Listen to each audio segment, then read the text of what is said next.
Mike and JR, kumusta? Kumusta? Kamusta, Pao? Pao, kumusta? Kumusta na Pilipinas? Yon.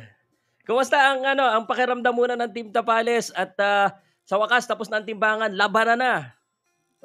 Very excited kaming lahat ngayon. No? Sobrang taas ang maming high spirit kami lahat dito. Napakaganda, no? Pero ang kalaban lang talaga dito, kung mapapansin mo, si Marlon lagi naka-jacket, no? Ang lamig talaga dito.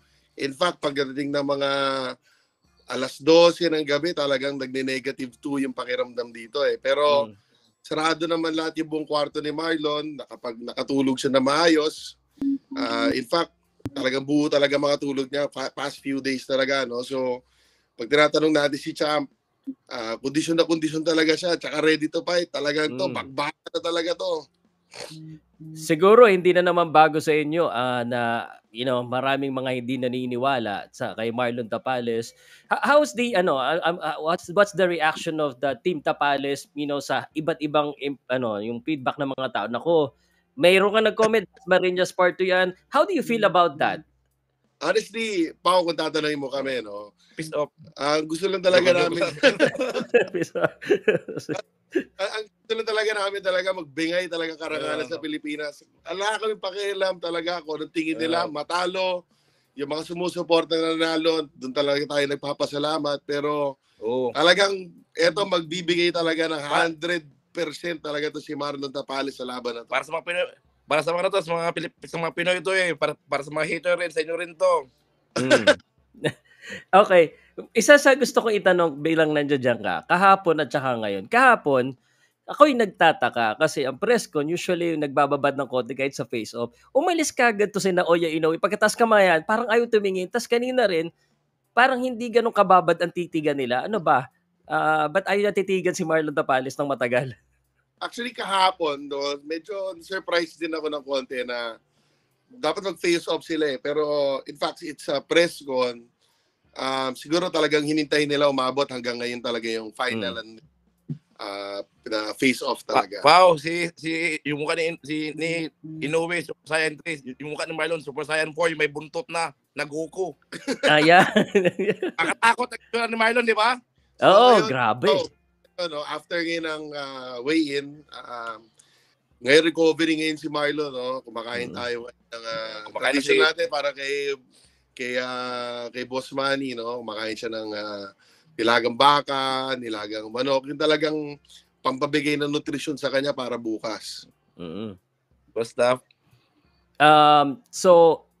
We were a little bit surprised. Sabi nila, mas mabigat ng konti itong si Inoue, 121.6, 121.2. May mga nagtatanong kasi may IBF, may rehydration clause ba? And can you share kung anong expectation bukas sa timbang ni Marlon? Kung IBF lang ang sanctioning body, well, talagang dapat meron talagang sa rehydration clause, no? 10%. Pero it will follow talaga pag undisputed, kahit ano na yan, kahit anong timbang yan. Pero anong expectation natin na timbang na ititimbang? Sa tingin mo ba mas mabigat siya bukas o anong meron? Si Marlon naman, pagka nag-hydrate naman, malalaman mo naman sa katawan niya talaga ba during basta enough ang makikita natin. Yung saktong Marlon Tapales, yung pinaka-kondisyon na timbang na meron siya bukas. Kung sakalang may Pilipino dyan sa Japan na gusto pang mapanood, sold out na ba o pwede pang bumili o ano? Yan ang pinakamalaking problema, no? So, simula na nagbenta ng tickets, in a span of 2 hours and a half, sold out talaga lahat, no? Pahirapan talaga ang ticket ngayon dito. Pero sa susunod, dahil 4 na yung sinturon natin, tayo na ngayon na masusunod, makukuha na natin. Yan ang gusto ko eh. Yan ang sinasabi ko, your confidence, Team Tapales confidence gives me confidence. Alam mo, maraming mga Pilipino na sumusuporta talaga. Medyo masyado lang silang natatakot dahil sa lakas ni Naoya Inoue. Talk to me about the power of Tapales. Kasi parang sinasabi, pag tinamaan daw si Tapales, baksak. Posible, pero paano pag si Tapales ang tumama? What do you expect?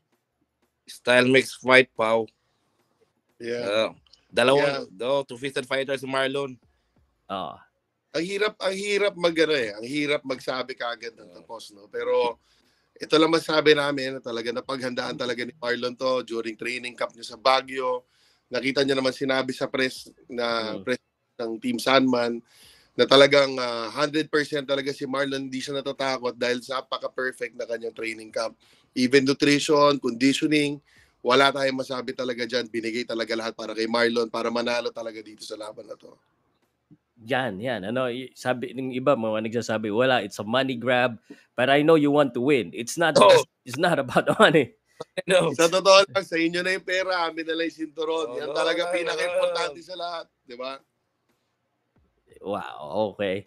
Sabi may mga plan. Alam mo, if just in case, no, just reminding everyone, just recently, may big upset din na nangyari sa Saudi. Sabi ko, ito na yung next. Yung nangyari kay Wilder, big puncher. You know, does that give you, ano ba, meron bang chills ng konti? Uy, upset na naman. This year, a lot of upset happening. Actually, kahapon yan eh. Ano yan, umaga yan, di ba? Oo. Pagising namin, hinihintay talaga namin yung laban eh. Biglang, naku, upset to Hudyat na to, signal na to para sa upset of the decade siguro to. Diba? Yun. Tingnan natin yung laban bukas talaga. Very excited talaga ang buong kampo. Tyson Douglas Part 2. Yan. Ang tanong ko, ano pang gagawin ni ano pang plano ngayon of just so mga fans may picture, nasa na si Marlon Tapales, anong gagawin niya until the day of the fight, Okay. the hour of the fight. So like any all boxing fights, no, babalik talaga yan sa hotel, tapos talaga kain, pahinga, tulog, dasal, tapos balik ulit, banding lang ulit kasama yung team. Tapos we'll make him sure na makakuha siya ng enough ng tulog, mawala yung kaba, tsaka talaga maging enjoyin lang talaga tong laro na to. Kanya bukas.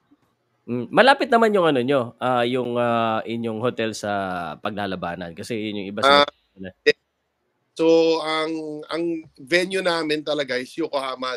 Para just to give you an idea, no.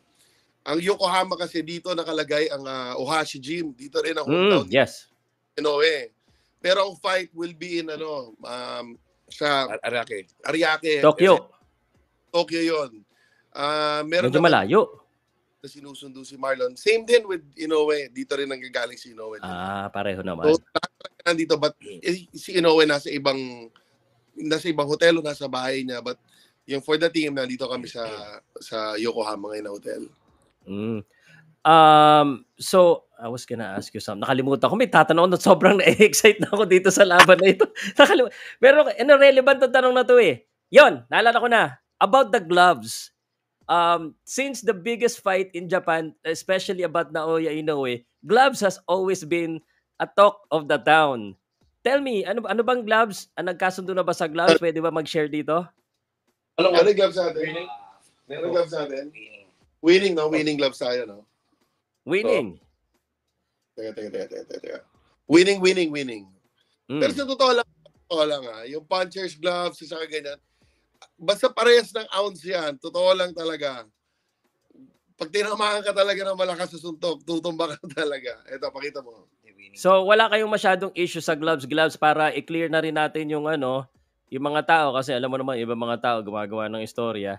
So, nakapili na. So, ayan, winning at Grant. Winning tayo, di ba? Winning.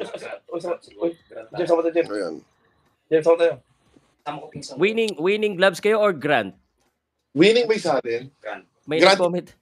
Grant. Actually, yan ang hindi ko gano'n ma-confirm sa inyo, no? Pero either of the two, winning or Grant lang sa atin. Pero kumbaga, ang Team Tapales, it doesn't matter. Basta parehas yan. Parehas lang, tsaka naman yan eh, sanctioned naman na yan eh, na boxing gloves, no? So, parehas, I think, both is, wag lang yung tampered at tsaka nabuksan ka agad bago laban. So, kukonfirm ko lang din. So, dito, and I want to thank Arena Plus for sponsoring as well this live broadcast. One Sports at Pilipinas Live. Anong oras mismo talaga sa inyo magsisimula? 8 ang fight dito. So, mga 7 dyan. 7 dyan. Yung 7, fight nyo ba yon o event? Fight na. Fight na. 7:45 ang ring walk eh. Yes. 7:45 dito ang ring walk. So, siyempre, support na isang boxer din natin. Mag-tune in na tayo. 6:45 dyan ang ring walk dyan. 6:45 sa Pilipinas ang ring walk. So, ibig sabihin, ang ipapalabas lang ni Pilipinas Live, yung laban lang ninyo. Wow. Kasi may isa pang Pilipino eh. Yeah, yung undercard, no? Oh, tinan Oo. mo. Super Saiyan 2 lang si San Goku, sa amin Super Saiyan 4 na box na natin.